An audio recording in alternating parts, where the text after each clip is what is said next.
Tragedi Tanjung Priuk 1984, ketika insiden di sebuah musola kecil di ujung Jakarta berujung pelanggaran HAM berat yang menyimpan luka hingga kini. 7 September 1984, terjadi cekcok antara warga dengan anggota Babinsa, Sertu Hermanu. Saat itu, Hermanu meminta warga sekitar musola Asada menurunkan pamflet yang memuat tulisan kritik terhadap Orde Baru dan Pancasila. Keesokan harinya, 8 September 1984, Sertu Hermanu kembali mendatangi musola Asada untuk mengambil pamflet yang kemarin ia minta untuk dilepas. Lalu Hermanu menyita pamflet dengan sikap yang arogan, di mana ia masuk ke musola tanpa melepas sepatu, kemudian menyiram dinding dengan air got dan menginjak Al-Quran hingga membuat warga marah dan membakar motor milik Hermanu. 2 hari setelah insiden itu, tepatnya pada 10 September 1984, warga jemaah musola Asada berpapasan dengan salah satu anggota Koramil yang merupakan rekan Hermanu. Lalu terjadilah adu mulut hebat, hingga diadakan perundingan di Masjid Baitul Makmur. Hasil perundingan tidak mencapai kesepakatan, di mana anggota Koramil tersebut menolak. Masalahnya dianggap selesai. Bersama dengan itu, warga sekitar Masjid Baitul Makmur yang mendengar perundingan tersebut kehabisan kesabaran hingga membakar sebuah motor milik seorang marinir. Atas pembakaran tersebut, kedua pengurus Masjid Baitul Makmur yang menengahi adu mulut tadi ditangkap bersama dengan 2 warga lainnya. Puncak ketegangan terjadi pada 12 September 1984. Beberapa pendakwah yang sedang ceramah di tempat terbuka membahas cacat sosial dan politik di era Orde Baru. Dan di tengah-tengah ceramah, seorang tokoh masyarakat bernama Amir Baki berdiri dan menuntut aparat membebaskan 4 orang yang ditahan paling lambat pukul 11 malam. Usai ceramah terbuka selesai, sekitar 1.500 orang massa yang geram turun ke jalan melakukan aksi demonstrasi menuju kantor Polsek dan Koramil.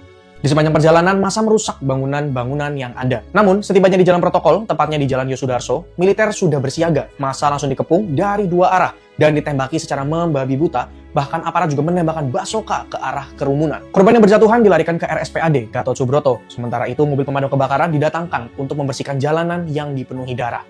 Dalam peristiwa itu, sebanyak 24 orang dinyatakan tewas dan 55 orang lainnya luka-luka. Namun, menurut investigasi Solidaritas Nasional atas peristiwa Tanjung Priuk atau Sontak, jumlah korban tewas mencapai 400 orang. Dan tidak hanya itu, tercatat juga 160 orang ditangkap militer tanpa prosedur jelas dan tanpa surat perintah. Beberapa saat setelah peristiwa kerusuhan di Tanjung Priuk, 4 tersangka dinyatakan ditahan pada 10 September 1984, mulai diadili dengan tuduhan menghasut massa di Tanjung Priuk. Keempat orang tersebut kemudian dijatuhi hukuman penjara 1 sampai 2,5 tahun penjara. Pengadilan juga mengadili 28 dari ratusan orang yang ditangkap dan ditahan. Mereka divonis antara 1 sampai 3 tahun penjara.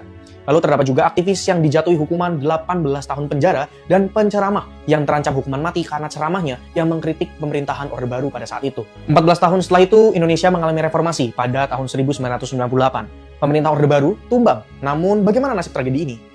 Berkat desakan masyarakat dan Komnas HAM, kasus ini akhirnya dibuka kembali karena banyaknya kejanggalan dan ketidakadilan.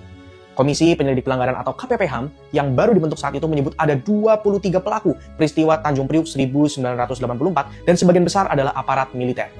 Kasus ini lalu dibawa ke pengadilan HAM ad hoc yang digelar 2003 hingga 2004. Sebanyak 14 tersangka diperiksa, namun hanya sedikit yang divonis bersalah. Banyak perwira militer yang bebas, bahkan ada yang hanya dijatuhi hukuman ringan. Korban dan keluarganya tidak terima dengan putusan ini. Proses hukum resmi berhenti 2006. Setelah Mahkamah Agung membebaskan para terdakwa.